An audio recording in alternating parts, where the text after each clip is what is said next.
Assalamualaikum warahmatullahi wabarakatuh. Perkenalkan, nama saya Muhammad Reza Ardiansah dari kelas 12 IPA. Di sini saya akan menjelaskan tentang deskripsi teks dan analytical exposition.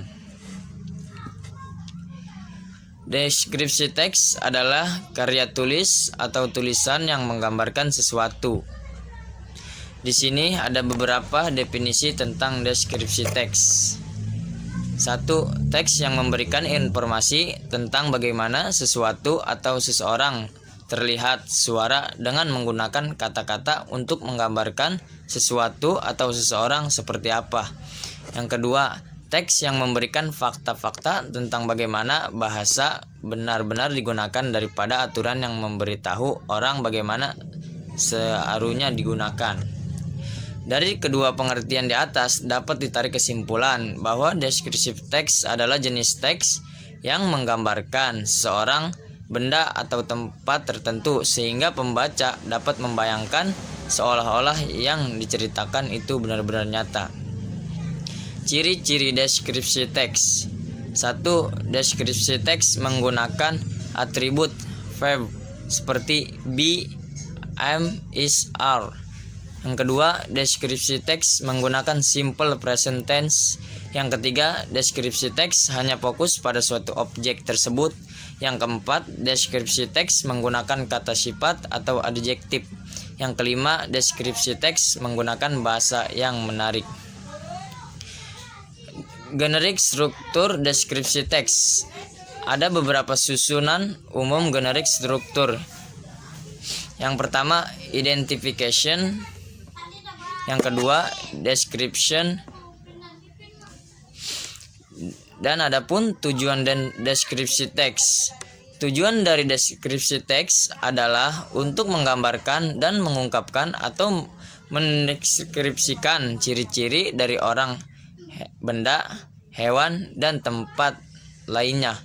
Deskripsi teks dibuat tanpa melakukan penelitian secara detail. Jadi penulisan hanya menulis cerita deskriptif teks berdasarkan apa yang dilihat dan didengar. Yang kedua, di sini saya akan menjelaskan apa itu analytical exposition. Analytical exposition adalah teks bahasa Inggris yang tujuannya untuk menyampaikan pandangan penulis mengenai suatu isu. Enggak cuma itu, artikel koran juga. Analytical exposition teks biasanya ada di jurnal, karya ilmiah, dan sebagainya. Teks ini merupakan teks argumentatif yang berusaha untuk meyakinkan pembaca bahwa isu yang dibahas merupakan isu yang penting.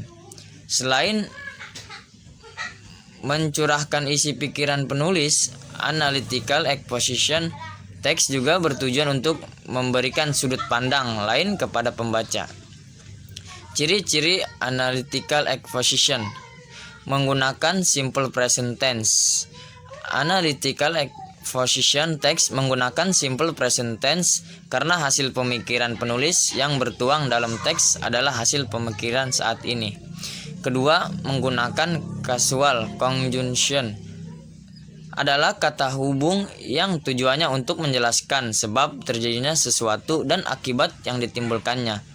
Contoh causal conjunction seperti although, in case, as, a, result, in order, because of, despite, dan sebagainya. Yang ketiga, menggunakan internal conjunction. Internal conjunction merupakan kata penghubung dua argumen. Contoh seperti first her, fish, second, manual, dan sebagainya.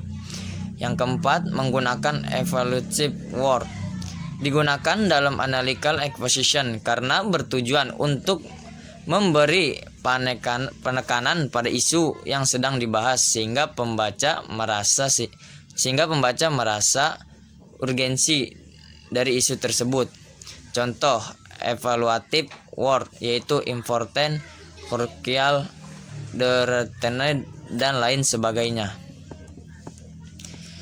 Struktur analytical exposition sama seperti dengan teks pada umumnya. Teks memiliki struktur penulisan. Berikut ini struktur penulisan analytical exposition teks.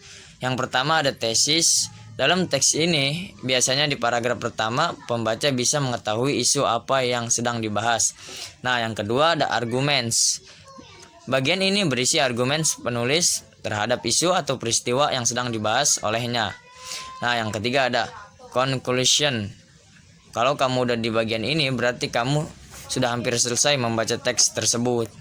Sekian penjelasan dari saya, kurang lebihnya mohon maaf. Wabillahi taufiq wal hidayah. Wassalamualaikum warahmatullahi wabarakatuh.